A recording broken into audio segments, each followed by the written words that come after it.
সুন্দর মেঘলা মেঘলা দিন, কি সুন্দর ফুরফুরে বাতাস। কখন যেন এই বাতাসের সাথে আমিও উড়ে যাব। এমন আবহাওয়া থাকলে মনটা সত্যিই ভালো হয়ে যায়। মনে আর কোনো দুঃখ কষ্ট থাকে না। এখন তো আবার বৃষ্টি শুরু হয়ে গেল দেখছি। যাই, আগে গাছের মাঝখানে ডালটায় গিয়ে বসি, তাহলে আর ভিজবো না। কি সুন্দর বৃষ্টি! কিন্তু এই বৃষ্টির সময় একটু খিচুড়ি না হলে কি আর চলে?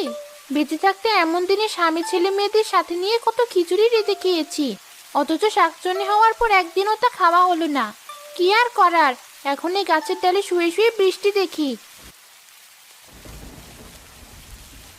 গিন্নি, আকাশে মেঘ এখনো থই থই করছে। মনে হচ্ছে না বৃষ্টি আর থামবে, বুঝলে তো? হ্যাঁ, বৃষ্টি তো পড়েই যাচ্ছে, থামার আর কোনো নামগন্ধ নেই। এদিকে কত কাজ পড়ে আছে, তার কোনো হিসেব নেই। এই বৃষ্টির জন্য কোনো কাজ করতে পারছি না। রান্নাটাও তো করতে হবে, না হলে খাবো কি? ঘরে আর কিছুই নেই রান্না করার, আবার বাজারও তেমন কিছু নেই। কি যে করি এই বৃষ্টির মধ্যে! আমি বলি কি, যা আছে তাই দিয়ে খিচুড়ি চাপিয়ে দাও চুলার উপর। এই বৃষ্টিতে খেতেও ভালো লাগবে, আর ঘরে যা আছে তা দিয়ে হয়েও যাবে। সে তো তুমি ঠিকই বলেছো, কিন্তু খিচুড়ির জন্য তেমন কোনো মশলা নেই। মশলা ছাড়া খিচুড়ি তুমি খেতে পারবে? খুব পারবো, ও নিয়ে তোমায় ভাবতে হবে না। তুমি রান্না শুরু করো দেখি।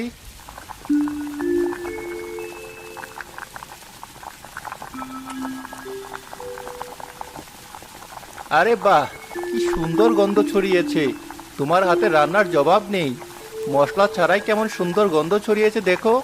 খিচুড়ি গন্ধে এই বৃষ্টি এখন আমার বেশ ভালো লাগছে। তোমার যত আজগুবি কথা!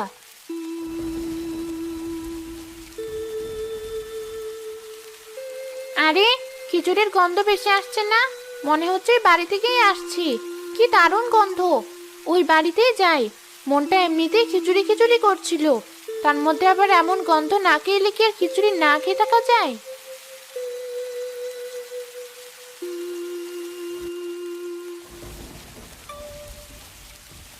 এলাম তো খিচুড়ি খেতে, কিন্তু ওদের সামনে থেকে খিচুড়িটা সরাবো কি করে?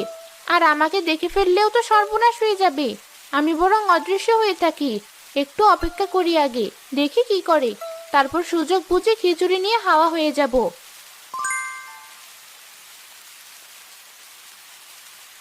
রান্না হয়ে গেছি, এই বৃষ্টিতে আর কলপারে যেতে হবে না। বৃষ্টির পানি দিয়ে হাত মুখ ধুয়ে নিয়ে চলো, তারপর দুজন খাবো একসাথে। সেই ভালো, এসো তাহলে।